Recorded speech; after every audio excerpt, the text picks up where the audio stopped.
Australia now sits as the second highest country in the OECD for taxes, which is not really surprising. We have got one of the highest tax rates, and that's one of the reasons why a lot of people are looking at moving. And in fact, there's 1,000 millionaires who have moved out of the country so far in 2025. Now, the top locations that people are moving to: USA, Italy, Switzerland, and one that I didn't see coming, Saudi Arabia. Let's assume that you're earning in Australia $150,000 per annum. In 10 years, you would actually have accumulated after tax $1.06 million.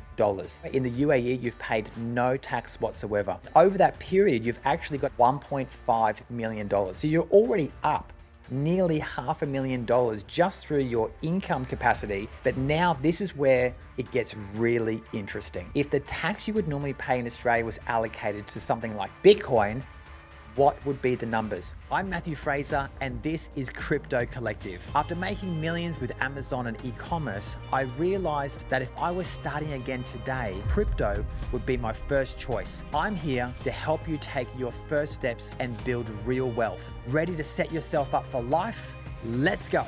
This is something that is coming up all the time, which is, can I make more money in Australia or out of Australia? Or can I build my wealth in Australia or outside of Australia?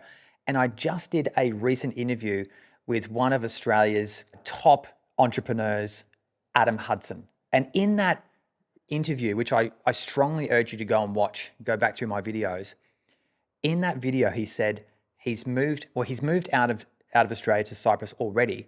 But the key piece of information that dropped with me was that he's planning on compounding his wealth over the next decade in Cyprus and then potentially coming back to Australia. And I thought that was so groundbreaking, really, because I think a lot of people, when we think about moving out of Australia, we don't really think about compounding your wealth in a low tax or no tax jurisdiction.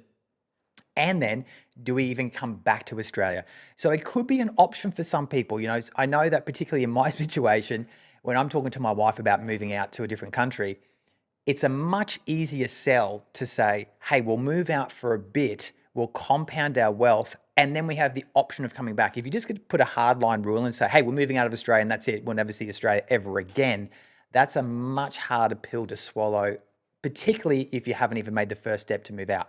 So what I want to do in this video is actually break down some of the migration patterns, like who is actually moving out of Australia. And more importantly, right at the end, I want to break down the numbers of what it actually looks like making money and building wealth in Australia compared to other countries over that same decade, right? So give a real comparison of how much money and wealth could you create by doing that type of thing. So let me say this.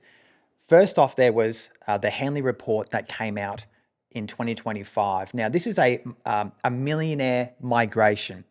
And what they looked at was how many millionaires are moving out across the world, right? It maps all the millionaires moving around the world. So hopefully you're already in that category.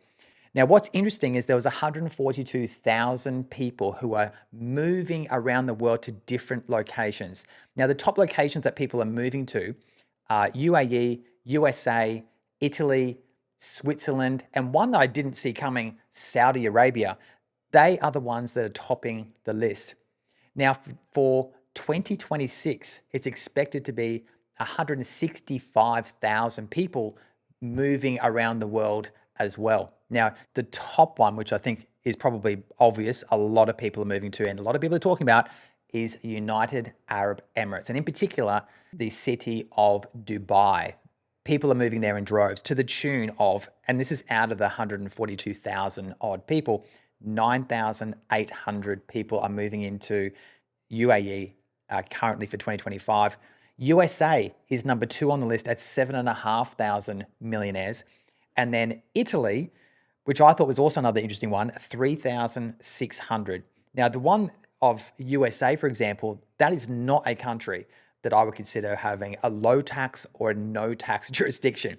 So maybe there's some other factors in. And of course, the next question is, well, what are the factors? And the Henley Report actually specifies what the factors are which makes millionaires move. And it's not just taxes. It turns out safety and security is one of the top. Now, safety and security for the UAE, they're considered one of the top countries for safety and security. Financial concerns is another one. Obviously, that comes down to taxes. Now, what's interesting is Australia now sits as the second highest country in the OECD for taxes, which is not really surprising. We have got one of the highest tax rates for income earners, which is pushing now 49% with including Medicare levy. Not to mention, we'd also factor in things like obviously GST. It would talk about superannuation taxes that are coming in, property taxes, land taxes. I mean, the list just goes on. So that doesn't help Australia. And that's one of the reasons why a lot of people are looking at moving. And in fact, where does Australia even sit in that realm? Now, I said UAE 9,800, USA 7,500, and Italy 3,600. Australia, there's 1,000 people, 1,000 millionaires, I should say, who have moved out of the country so far in 2025. Now, some of the other reasons why people are looking at moving, lifestyle factors, including climate, like for example, UAE is absolutely brutally hot, particularly in summer. You will see people who talk about they get to UAE, they actually move out of the UAE during summer, right? They might go to other places of Europe or Southeast Asia to get out of the heat that's in UAE. But then on the flip side, a lot of countries are very cold. So if you're a person that doesn't like the cold, so these sort of factors come in. The other things, retirement, right? Schooling and education opportunities. Schooling would be a big one, obviously, if you've got children. Healthcare is obviously a huge one. UAE's got actually a world-class healthcare system, but going to some place like, Bali, for example, I don't know if they've got a world-class healthcare system. So this might come into play, particularly if you've got a particular type of illness. And so really just overall, the standard of living that you would expect to live in some of these countries. So what I want to do now is, now we know some of the reasons why people are moving. Let's break it down though for people who are watching this channel, which is of course mainly regarding Bitcoin, crypto policies, and in doing so, taxes. That plays a huge part in people's decision when they're moving to a particular country. If you're going to get out of Australia, you better be wanting to get to a country that has a very low or no tax policy. Hey guys, real quick, if you're ready to take your crypto investments to the next level, check out Imperial Wealth. They'll show you their entire portfolio, share tips from their most successful moves, and their 35-person team watches the market 24/7 and recently tipped a coin that 5x'd in just 4 days. Click the link in the show notes to learn more. Now back to the episode. So what I want to do now is I want to talk about the comparisons between countries. One's going to be the top country that people are moving to, the UAE. And then lastly, let's cap it off with how does that even compare to Australia? So let's start with the Australian tax policy to do with capital gains tax. If you've purchased, let's say, Bitcoin for $100,000 and you're now looking to sell for $1 million. And that is completely possible because there's a price prediction right now, which Bitcoin is going to 10x by 2030. So let's just say that you're living in Australia and that is you. You now sell that Bitcoin. Now, I recommend you don't sell the Bitcoin, but let's just say you do. And each to their own. You can do whatever you want to do. It's your money. So in Australia, your gain would be $900,000. The tax then on that $900,000, and this is assuming that you've had this for over 12 months, because there would be a capital gains discount in there. The tax you would pay would be $224,000. Now that is based on tacking the increase onto your taxable income, and that's how capital gains tax is worked out. The gain is put on top of your income and then taxed accordingly based on the progressive rates. But just as a general idea, it's about 25%. So that's how you get to the $224,000. Moving on to the UAE, what are the capital gains taxes if you were living in the UAE? And guess what? It's one of the best in the country, in the world, I should say. It's one of the best in the world. 0% tax. So therefore, if you bought your Bitcoin for 100,000, you sold it for $1 million, your gain's 900,000, you would be able to keep every cent, the full $900,000, which just on a tangent poses something different when you're thinking about your Bitcoin or your investment strategies, because a lot of people talk about, even in Australia, I'm going to buy low and sell high. Now, if you can time the market absolutely perfectly, then that's a great strategy. But the thing you got to think about when you're in Australia is, well, you might time that, but then you got to factor in the capital gains tax that you may have to and likely have to pay on the gain. And then you've got to buy back in at a price that factors in the fact that you've had to pay all the tax out. So it makes it very difficult. If you're in a place like the UAE with no capital gains tax whatsoever, therefore you don't have to factor that type of tax in. And so it'd be much easier to buy low and sell high. Now let's talk about incomes. Let's assume that you're going to move to one of these countries, and let's assume that you're earning $150,000 per annum. Now in Australia, the tax that you would have to pay on $150,000 would be 29% overall. So that's about $43,000, which means that you're left with in your pocket for the year $106,000. Now, $43,000, that is a truckload of money to have to give over to the government. So unfortunately, as we know in Australia, they don't spend it very well. So that's why a lot of people are dirty on the fact that they have to pay so much in tax. So in that case, 29%. But how does that now compare to the UAE? Let's pretend you're living in the UAE now. Perhaps it's Dubai, a place that I'm looking to move to. You're earning the same $150,000. The tax on your personal income in Dubai or UAE is zero, right? Zero tax. So now you've actually got left in your pocket $150,000 for the year, right? And when you start looking at it like that, and I get it, right? We'll forget about lifestyle or anything like that. Not to mention though that the lifestyle in Dubai, in particular, it's a pretty nice lifestyle, but you know there are some flaws. For example, like I said before, it's very, very hot. There's a bit of sand around the place because you're basically sitting in a desert. So those are the types of things. But I think if you're thinking about compounding and creating your wealth, then the UAE by far is certainly a place that you need to consider if you can do it. So now, as I said in the very beginning, I was thinking about what Adam said about moving out and compounding his wealth. So we've just realized that out of Australia and the UAE, the best place to build wealth and compound your assets and wealth into the future would be the UAE. So let's have a think about this then. And I want to do these numbers. Let's assume then that you're still earning that same $150,000. Now in Australia, the tax was, remember, $43,000 a year. Now, in 10 years of total earnings, you would actually have accumulated after tax, right?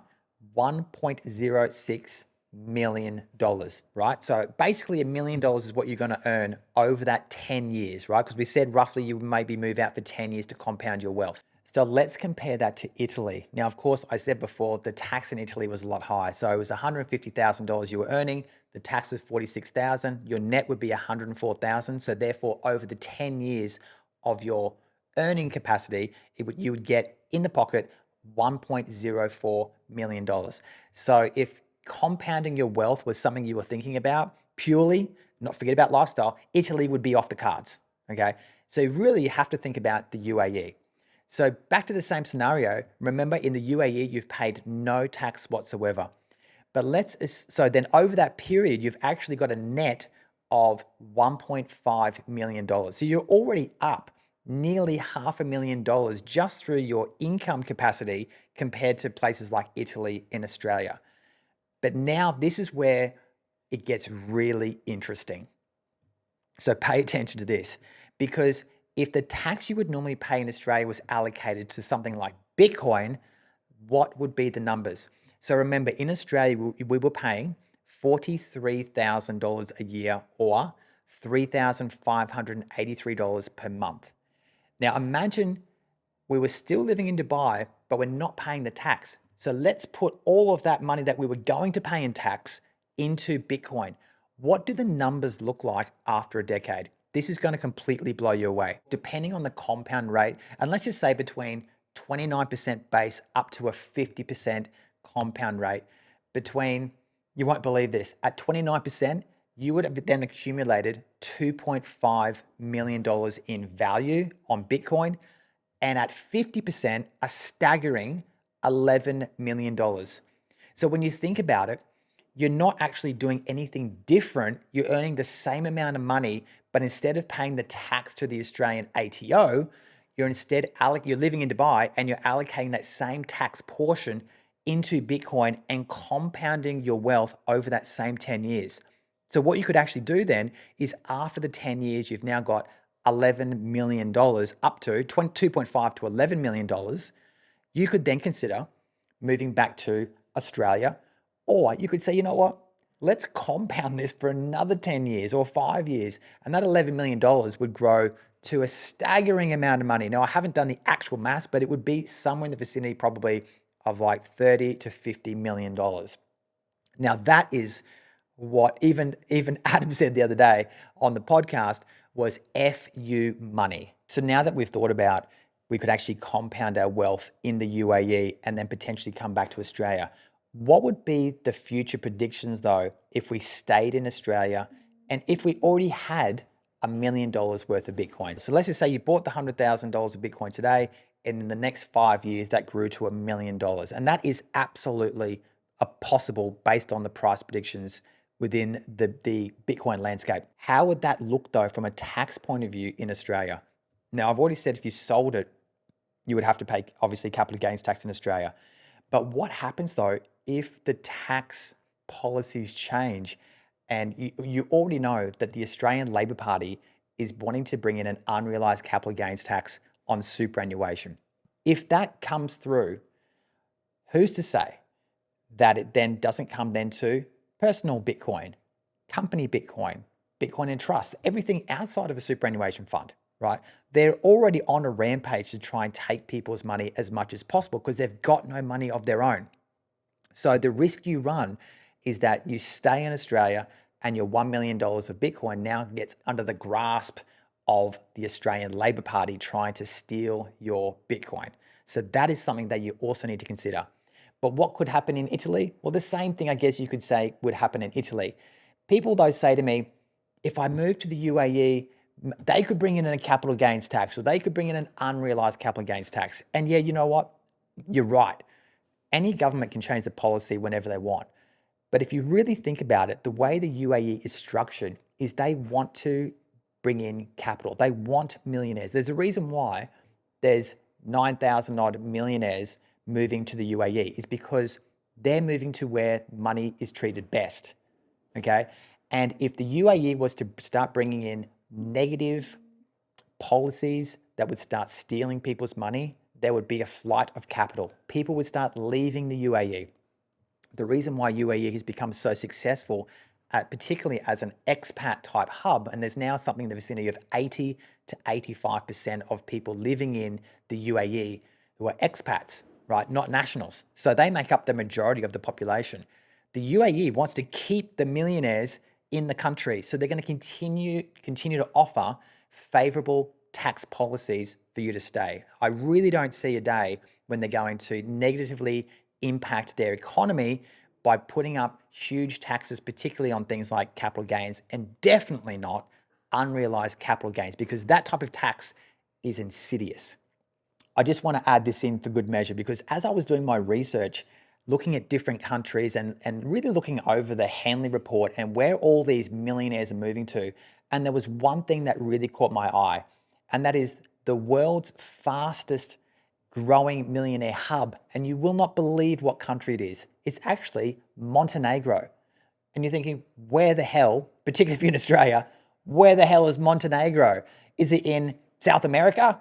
No, it turns out it's right in the Balkan countries. So it's right next door to like Croatia. And I did some research. I jumped on YouTube. I typed in Montenegro, like, let me see this country that all the millionaires are moving to. It's actually had 124% jump in rich people moving there over the past decade, which stands out far and above any other country. Now, when you go and check it out, it's an absolute piece of paradise. When you go and see it, I mean, I was blown away. I couldn't believe how beautiful it looked. And even my wife, we were watching the YouTube video together and we said, wow, this looks incredible. Could we see ourselves there? And then I did the next thing and I started looking at what are the tax policies in Montenegro? Maybe there's something that we don't know about because everyone's talking about the UAE, but let's dive a little bit deeper into Montenegro and see what type of policies they have. Now they have a corporate tax policy, 9% of profits, 9%. That's very, very reasonable. That actually kind of falls in line right now with other places that are considered good to move to, like Cyprus. Now, they've got no inheritance tax. Their Bitcoin and crypto gains are taxed against income, so about 9% on gains, still very, very low. And just to cap this off, they've got something that was so interesting and completely non-related to Bitcoin or taxes. And it turns out that Montenegro has the second tallest people in the country. Go figure. All right, guys, so that's just my overall wrap up of the 3 different types of countries. And I guess if you include Montenegro, 4 different types of countries of where multi-millionaires are moving to in 25 and 2026. And there could be something for you to consider as well. I encourage you to do your own research, of course, if you're thinking about moving into these countries. And of course, if you come into my online community, this is something that I talk about all the time. In fact, I'm even documenting my journey of dematerializing my car collection, my properties. And this is something I talk about all the time because you know what? I'm allocating it to more Bitcoin and I'm also gearing up to 99% chance of moving it to somewhere like the UAE. So come and join me for the ride. You can find the link in the description on the show notes. Look forward to seeing you there. See you next time. Bye for now. Hey, thanks for tuning into Crypto Collective. If you enjoyed this video, the best way to show your support is to subscribe to the channel, or if you're listening on Spotify, leave a 5-star review. It really helps me to create more content just for you. Also, if you're ready to level up your crypto journey, make sure to check out CoinStash. It's the platform that I trust to buy, sell, and hold crypto with ease. You can also find more of me at I'm Matthew Fraser on all social media platforms. Take care.